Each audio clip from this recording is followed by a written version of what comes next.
इमाम और दोस्तों, जिस तरह कि आप देख रहे हैं मेरे साथ मौजूद हैं बैरिस्टर हामिद भाषानी साहब। बैरिस्टर साहब, सबसे पहले तो आपके वक्त का बहुत शुक्रिया सर।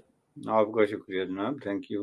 थैंक यू बैरिस्टर साहब। अच्छा बैरिस्टर साहब, आज एक दो इम्पोर्टेंट डेवलपमेंट है और वो ये है कि पाकिस्तान के जो फॉरेन मिनिस्टर हैं बिलावल भुट्टो जरदारी साहब, वो अमेरिका आए हुए हैं और यहाँ पे वो बड़ी मुलाकातें भी कर रहे हैं और बहुत कुछ इंटरनेशनल मीडिया से भी इंटरेक्ट कर रहे हैं। लेकिन एक चीज़ जो बड़ी इम्पोर्टेंट हुई है वो ये है कि पाकिस्तान के जो फाइनेंस मिनिस्टर हैं इसहाक डार साहब, वो अमेरिका आए कोई 2 माह पहले और उन्होंने आके अमेरिकी एडमिनिस्ट्रेशन से रिक्वेस्ट की कि हमें जो है वो रशिया से ऑयल लेने दें। This is what he narrated कि जी हमने यूएस, हमारी जो पाकिस्तान एम्बेसी है वाशिंगटन में, वहाँ पे हमने ये बात की, अमेरिकन को रिक्वेस्ट की, जो उनके फॉरेन ऑफिस के लोग, जो स्टेट डिपार्टमेंट के लोग थे। और फिर साथ ही जो हमारे minister for petroleum and energy हैं वो रशिया चले गए और वहाँ जाके उन्होंने कोई जो है वो कहा कि जी हाँ हम ले रहे हैं पेट्रोल, और बातें की, वापस आके बताया कि हमें सस्ती कीमत पे वो दे रहे हैं। अभी बिलावल साहब वाशिंगटन आए हैं तो इन्होंने कल एक इंटरव्यू दिया और कहा है कि जी हम तो रशिया से तेल परसू भी नहीं कर रहे और ले भी नहीं रहे। और घर में जो minister for energy and petroleum है वो कह रहा है जनवरी में टीमें आ रही हैं रशिया की। फाइनेंस मिनिस्टर कह रहा है हम ले रहे हैं। तो आप क्या समझते हैं, ये बिलावल भुट्टो जरदारी ने ये जो बात की है, ये क्या अमेरिकन को खुश करने के लिए आप समझते हैं की है? ये इसको आप ये समझ लें कि क्या वो पीएमएलएन के मिनिस्टर हैं, ये पीपल्स पार्टी के मिनिस्टर हैं, विद इन द कोलिशन दराड़ है कि ये अमेरिका को खुश करना चाह रहे हैं कि, क्योंकि ये सुनने में आ रहा है कि आइंदा वजीर आजम बनना चाहते हैं और पीएमएलएन जो है उसको अपना फिजिकल डिसिप्लिन ठीक करना है और अपने डॉलर बचाने हैं और पेट्रोल ज़्यादा से ज़्यादा घर लेके आना है। So how do you see this confusion within the Pakistan's political class and particularly the ministers? देखें जी, ये कन्फ्यूजन जो है ना, ये अमंग द मिनिस्टर्स नहीं है, बल्कि ये पाकिस्तान की खारजा पॉलिसी में जो डिफरेंट टाइप ऑफ कॉन्ट्राडिक्शंस हैं लॉन्ग स्टैंडिंग, ये उसकी रिफ्लेक्शन है। बात ये नहीं कि ये कोई दो मुख्तलिफ पार्टीज के लोग हैं तो इसलिए दो मुख्तलिफ बातें कर रहे हैं। खुद बिलावल साहब के अगर आप पिछले तकारीर या जो उनकी गुफ्तगू देख लें पाकिस्तान में, तो वो इन लाइन विद इसहाक डार और दूसरी जो एडमिनिस्ट्रेशन है इस वक्त की हुकूमत की, उसके साथ थी। और रशिया से तेल लेना उनका एक बहुत बड़ा एक ख्वाब टाइप एक चीज बन गई, जैसे कोई बहुत बड़ा कोई तेल का जो कुआं जो है वो रशिया फॉर एवर इनको गिफ्ट कर रहा है, या इनके सारे मसाइल बस अब एक दफा रशियन तेल लेने से हल हो जाएंगे। तो ये आप देखें कि ये कंसिस्टेंटली पिछली हुकूमत से लेके इमरान खान ने जो दावा किया था कि जी हमें तेल मिलने वाला है या लेने वाले थे, रूस ने फिर उसकी तरदीद की, ये पूरा एक प्रोसेस जो है वो आगे तक आता जा रहा है। लेकिन जहाँ तक पाकिस्तान की पोजीशन है, वो बिल्कुल कंसिस्टेंट रही है कि हमने हर सूरत में जो है वो तेल लेना ही लेना है। और इस पे स्पीचेस भी होती रही कि अगर जो है वो अमेरिका इंडिया को मना नहीं कर सकता तो हमें कैसे मना करेगा, हम यहाँ बात करेंगे, वहाँ बात करेंगे। और इसहाक डार का जो आपने रेफरेंस दिया वो बिल्कुल इसी जो है ना वो पस मंजर में था। तो अब ये चूंकि अमेरिका में बैठ के आप जब कोई इस तरह की बात करेंगे तो आपके ज़हन में ये होता है कि यहाँ पे आपके खिलाफ एक हॉस्टाइल किस्म का माहौल मीडिया में कम अज कम पैदा हो जाएगा और फौरी तौर पे लोग सवाल करेंगे कि एक तरफ तो आप कहते हैं जी हम उसूली मौक़िफ़ रखते हैं, राइट ऑफ सेल्फ डिटर्मिनेशन और डी कॉलोनियलाइजेशन और एग्रेशन के खिलाफ हैं और फलां-फलां है, और दूसरी तरफ जो है वो यूक्रेन का मसला इस वक्त जिस सतह पे कम से कम वेस्टर्न मीडिया में देखा जा रहा है, उसकी मौजूदगी में तो आप ये मेंशन नहीं कर सकते। आप मेंशन करें तो आप कंप्लीटली जो है ना शूट डाउन हो जाते हैं, क्योंकि ये एक बहुत बड़ा एक मसला होगा कि आप कहें कि जी हम जो है वो रूस से तेल ले रहे हैं, चूँकि वेस्ट का तो फ़ोकस ही ये है कि इस वक़्त रूस को किसी न किसी तरीके से आइसोलेट किया जाए। और सबसे बड़ा फ़ोकस ये है कि ऑयल के हवाले से उसको जो है न्यूट्रलाइज़ किया जाए, जो ऑयल का हथियार जो है वो रूस इस्तेमाल कर रहा है। और वो सिर्फ़ पाकिस्तान में नहीं बल्कि खुद जर्मनी में और आपने यूरोप में देखा है कि उसने सक्सेसफुली इस्तेमाल किया है। मोस्ट जो एलाइड एलाइज़ हैं यूनाइटेड स्टेट ऑफ अमेरिका ने, उन्होंने भी स्लिप और फ़ाल का मुज़ाहरा किया है रूस के तेल पे। तो इस हवाले से मैं समझता हूँ कि बिलावल ने ये जो है नोइंगली एक पोस्चर इख्तियार किया कि नहीं जी हम तो नहीं ले रहे हैं, लेकिन आप देखेंगे कि ये वापस जाके बिल्कुल वही बात करेंगे जो इसहाक डार या दूसरे कर रहे हैं, चूंकि ये हुकूमत जो है इस वक्त होपलेसनेस का शिकार है। They have nothing to offer to the people. कोई उनके पास मंसूबा नहीं है, कोई उनके पास गेम प्लान नहीं है, कोई उनके पास रोड मैप नहीं है। एक मायूसी की चादर तानी हुई है, तो उसमें वो छीद करने की कोशिश कर रहे हैं कि रूस से तेल मिल जाएगा। तब क्या हो जाएगा, रूस को तेल गिफ्ट में नहीं दे रहा है, थोड़ा सा प्राइस में डिफरेंस है। और अब आज जो प्राइसेस दुनिया में आ रही हैं, आ गई हैं, उसके हवाले से वो रूस के बहुत करीब पहुंच गया है। एक और दूसरा मैंने कहा था कि देखें, अमरीकी इन मामलात में कोई लाताल्लुक या कोई इररेलीवेंट नहीं है। वो ऑलरेडी इस पे काम कर रहे हैं कि रूसी तेल को की प्राइस को किस तरह कंट्रोल किया जाए। और रूस ज़ाहिर है यूक्रेन के खिलाफ लड़ाई लड़ सकता है, लेकिन जो ओपेक है, तेल की दीगर कॉम्पिटिटर्स हैं, ऑर्गेनाइजेशंस हैं, उनके अंदर भी रूस बैठता है। तो रूस हर चीज़ को जो है वो वीटो नहीं कर सकता, उसको बहरहाल कुछ लिमिट्स रखनी पड़ेंगी। तो जब वो लिमिट्स रखेगा तो उसके बाद ये कोई मुफ्त का तेल नहीं है। ये तेल इससे कहीं ज्यादा मुफ्त सऊदी अरब जो है वो पाकिस्तान को साल साल तक देता रहा। कम से कम 20 साल तक जो है आप डेफरल प्राइसेस पे और नो कास्ट और फॉर फ्री और पता नहीं किस किस तरीके से तेल लेते रहे, तो कौन सा जो है वो तब्दीली आ गई। ये मांगे तांगे का जो है ना, एक हाथ में कशकोल और दूसरे हाथ में खंजर लेके चलने वाले लोग हैं। ये बिलावल साहब का बिल्कुल पोस्चर वही बन गया है। ये भी यूएन में तकरीर करते हैं, इंडिया को नेस्तो नाबूद कर देंगे, और दूसरी जगह जाके अमन की बात करते हैं। तो ये इस तरह के कॉन्ट्राडिक्शन बिलाखिर जो है वो एक्सपोज होते हैं, और इसी वजह से पाकिस्तान इतनी मुश्किल में फंसा और क्रेडिबिलिटी लूज हो गई। पाकिस्तान को अब इंटरनेशनल जो आइसोलेशन है उसमें बहुत सारे मुल्कों का कमाल होगा, मुमकिन है उसमें इंडिया का कोई कंट्रीब्यूशन हो, अमेरिका का हो, लेकिन उसमें अपना जो इसका हिस्सा है वो 50% से कम नहीं है, जो अपनी हरकत और सकनात की वजह से नौबत आई है। बिल्कुल ठीक है, लेकिन सर एक बात ये भी की जा रही है कि जिस तरह डॉक्टर जयशंकर पूरी दुनिया को कह रहे हैं कि भाई हाँ, हम रशिया से तेल ले रहे हैं, हमारी ज़रूरत है, और मैं अपने किसी की जंग में मैं अपनी आवाम का क्यों नुकसान करूं। तो थोड़ी सी तो बात करनी चाहिए थी इनको कि थोड़ा सा तो एक चीज़ जो है, एक स्टेटेड पोजीशन लेनी चाहिए। दूसरी तरफ कल बिलावल भुट्टो जरदारी ने यूएन सिक्योरिटी काउंसिल में बैठ के ये भी कहा है कि भाई हम इंडिया को नहीं चाहते कि इंडिया यूएन सिक्योरिटी काउंसिल का परमानेंट मेंबर बने। तो सवाल इसमें ये है सर कि एक तरफ तो प्रिंसिपल पोजीशन ले रहे हैं और एक तरफ नहीं ले रहे। इंडिया के हवाले से प्रिंसिपल पोजीशन ले रहे हैं, सही है गलत है वो बात की बात है, इंटरनेशनल कम्युनिटी से कैसे रिस्पॉन्ड करती है कि इंडिया क्योंकि खुद सिक्योरिटी काउंसिल रेजोल्यूशन वायलेट करता रहा तो उसको क्यों हम लेके आए, वो क्यों बने परमानेंट मेंबर। जबकि जब जो कि डॉक्टर जयशंकर जो है वो अपनी आवाम के लिए तो स्टेटेड पोजीशन ले रहा है कि हाँ हमें तेल लेना है। तो इसको आप कैसे देखेंगे बिलावल साहब की इस चीज को? देखें, इस पे भी जो है ना, ये सख्त किस्म का कंफ्यूजन की रिफ्लेक्शन है। पहली बात ये है कि पाकिस्तान पे ये बात डिपेंड नहीं करती कि इंडिया जो है वो सिक्योरिटी काउंसिल का मेंबर बनता है या नहीं। ये बिल्कुल क्लियर हो जाना चाहिए अगर कोई इस हवाले से कोई मुहिम चलाने की कोशिश कर रहा है। चूंकि इंटरनेशनल कम्युनिटी जिसको आप कहते हैं, उसको इस बात का तो 100% नीटी ग्रिटी समेत पता है कि इंडिया और पाकिस्तान के दरमियान क्या मामला चल रहे हैं, और उसमें इंडिया जो भी कोई इंटरनेशनल कोई जगह कोई स्पेस क्लेम करेगा, पाकिस्तान उसको चैलेंज करेगा और वाइस वर्सा।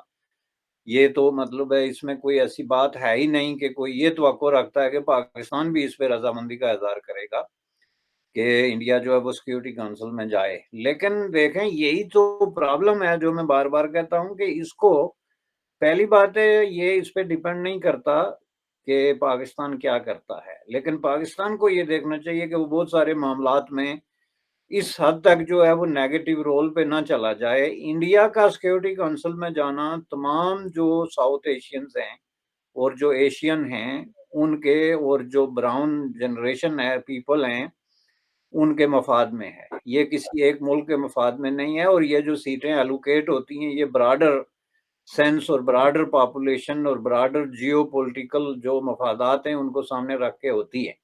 इसका जो है, इसके लिए एक ज़र्फ का मौका देना पड़ता है। ये आप देखें, इंडिया और चाइना के दरमियान एक तवील किस्म की दुश्मनी है, लेकिन जब चीन का जो है वो सिक्योरिटी काउंसिल की मेंबरशिप का मसला था, तो उसमें सबसे ज्यादा स्टैंड आपको पता है पंडित जवाहरलाल नेहरू ने लिया था।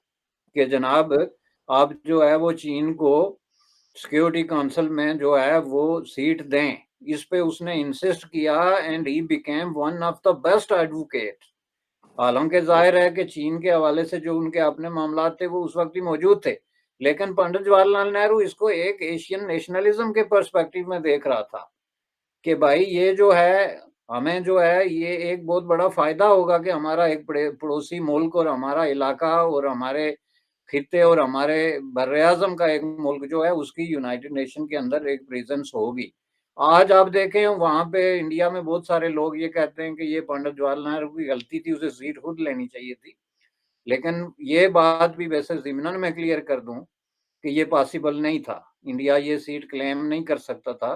चीन ये सीट इसलिए क्लेम कर सकता था कि चीन के पास ऑलरेडी ये सीट थी जब ताइवान अलग हुआ, तो वो सीट उन्होंने ताइवान को दी, चूंकि ताइवान को वो चीन का रिप्रेजेंटेटिव मान रहे थे, तो उस पे फिर चीन ने स्टैंड किया कि भाई चीन तो हम है, ये लाखों हजारों मुरब्बा मील इलाका और पॉपुलेशन, तो आप यहाँ से उठ के एक जजीरे को किस तरह चीन के नाम पे सीट दे रहे हैं।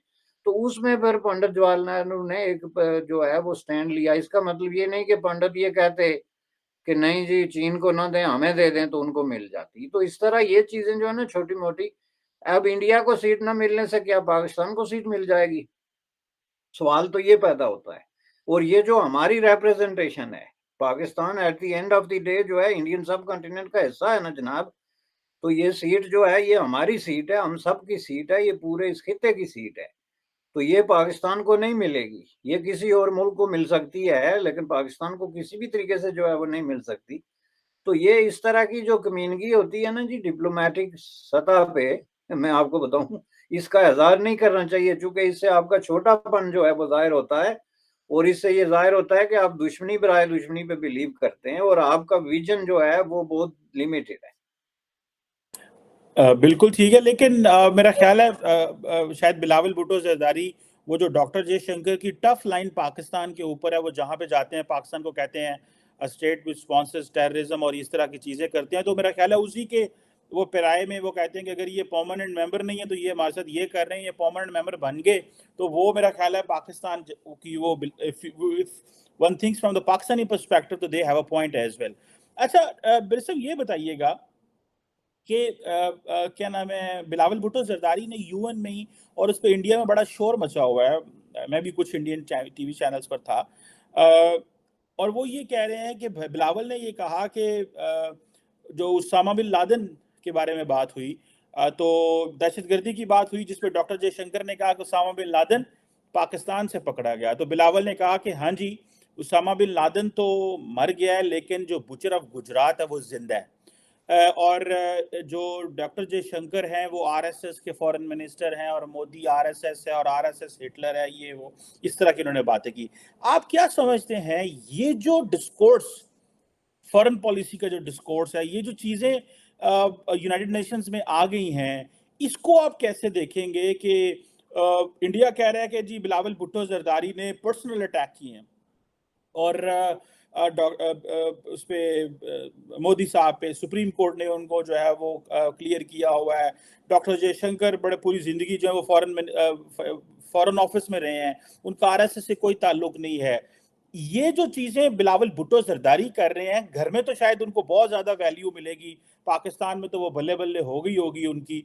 आप क्या समझते हैं इसका क्या इम्पैक्ट पड़ सकता है? ताल्लुकात तो ऑलरेडी हमारे जो है इंडिया के साथ ना होने के बराबर है, इसका डिप्लोमेटिकली क्या फॉलोट हो सकता है? और आप क्या समझते हैं कि पाकिस्तान ये शोर जो मचा रहा है इसका कोई इम्पैक्ट पड़ेगा कहीं पे? गो कि इंडिया दुनिया में बड़ा रेलिवेंट है, फॉर एग्जांपल बिलावल ने ये भी कहा कि वहां पे बिलावल जो यूएन में गांधी साहब की जो एक स्टैचू जो है उसको रखा गया है, अनवील किया गया, तो उन्होंने कहा कि बीजेपी इंडिया में तो गॉडसे को जो है वो खुदा बना के रखती है और यूरोप और अमेरिका में गांधी को जो है वो वैल्यू देती है। तो ये जो टेम्परेचर और ये बातें हैं, how do you see this sir? देखें जी ये तो जो डिप्लोमेटिक एक्सचेंज है वो दो ऐसे मुल्कों के दरमियान है जो पॉइंट ऑफ नो रिटर्न पे पहुंच चुके हैं। और पॉइंट ऑफ नो रिटर्न का मतलब ये है कि जिन मुल्कों के दरमियान कम से कम 70 साल पुरानी जो है वो बाकायदा जंगों और लातादाद प्रॉक्सी वार्स की हिस्ट्री है, और उसमें एक बाकायदा एक आखिरी जो स्टेज है उस पे वो आ गए हैं ताल्लुकात में कशीदगी के हवाले से। तो इस हवाले से एक जो प्रॉब्लम हुआ है इम्बैलेंस, वो ये कि मिलिटरीली इंडिया जो है वो एक विनिंग पोजीशन में चला गया। और इसकी वाज़ेह मिसाल 2016 की जो वाक़यात आपने देखा हुए, जिसके नतीजे में इंडिया ने ये कहा कि हमारे कमांडोज़ बाकायदा पाकिस्तानी एडमिनिस्ट्रेटेड कश्मीर के अंदर दाखिल हुए और वहाँ पे उन्होंने 40 टेररिस्ट जो हैं including some of the regular military man, उनको जो है वो मारा और उसके बाद वापस आ गए। ऑल दो कि पाकिस्तान ने इसकी तरदीद की कि ऐसा नहीं हुआ, लेकिन आप ये देखें कि ये वाक़या तो हुआ और इस वाक़ये का पाकिस्तान ने आज तक कोई रिस्पॉन्स नहीं दिया। उसके बाद जो वाक़यात हुए पठानकोट के हवाले से या उससे आगे जो भी मिलिटरीली, उसका पाकिस्तान ने उस तरीके से कोई रिस्पॉन्स नहीं दिया, जिसके नतीजे में 5th ऑफ अगस्त 2019 में इंडिया ने जो डिसीजन किया कश्मीर इश्यू पे, और ये कश्मीर के केस को ही लपेट के तो बिल्कुल एक नए तरीके से जो है वो अपने उसमें रख लिया। तो पाकिस्तान ने उस पे खामोशी इख्तियार की, तो जिसका मतलब ये है कि पाकिस्तान ने बाकायदा सरेंडर किया जो सिचुएशन जा रही थी किसी किस्म की रेजिस्टेंस के बगैर। और उसका सबूत मैं आपको देता हूँ, इमरान खान की तकरीर जो ये ऑन रिकॉर्ड है, जिसमें उसने अवाम को खामोशी इख्तियार करने पे कहा, आज़ाद कश्मीर के अवाम को कहा कि आप लोग कोई किसी किस्म का एहतजाज या किसी तरह की कोई हरकत नहीं करेंगे, और जुमे की नमाज के बाद 15 मिनट की खामोशी का किया, जो 1 हफ्ते 2 हफ्ते बाद मामला डिसअपीयर हो गया। अब आप जब इस तरीके से सरेंडर कर चुके हैं इतने बड़े-बड़े वाक़यात पे कि इंडिया आपकी धरती के अंदर आके तो आपके लोगों को मार के तो टहलता हुआ वापस चला जाए, और उसके बाद आपको क्लियरली कहे कि आइंदा कोई ऐसा वाक़या हुआ तो हम इससे बड़ा भी जो है वो एक्शन लेंगे, तो आप अपने लोगों को कहें कि आप चुप रहें।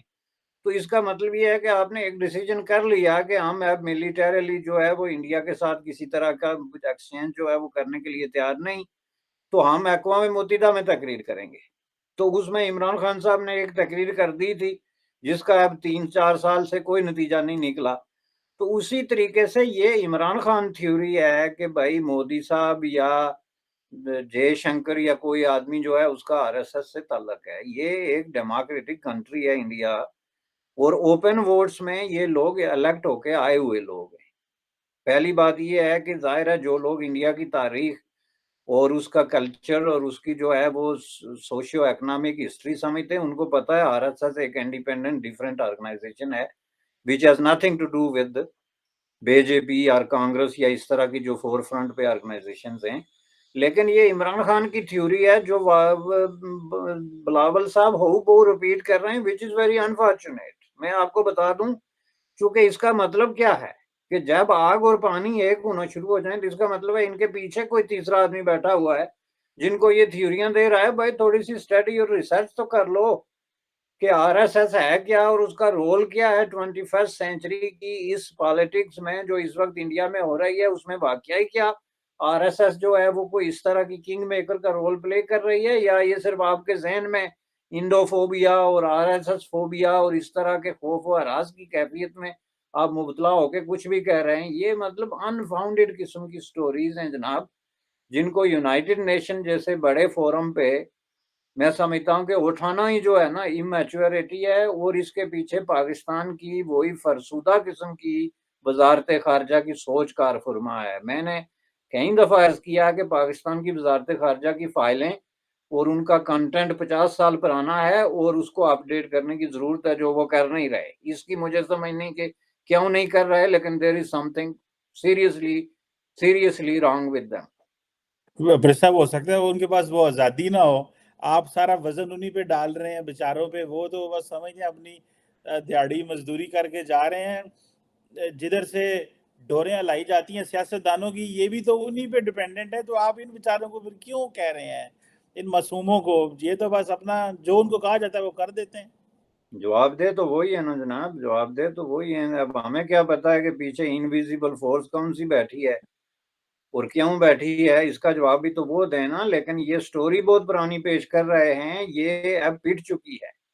ये जितनी बातें कर रहे हैं कश्मीर इशू को लेके या इंडिया पाकिस्तान कॉन्फ्लिक्ट को लेके या पीस और वार के इश्यूज पे, ये 50 साल पुरानी नैरेटिव है जिसकी कोई वोकत नहीं है और कोई सुनने के लिए तैयार नहीं है। लोग तंग आ चुके हैं और लोग एक ओपिनियन बना चुके हैं इस पे।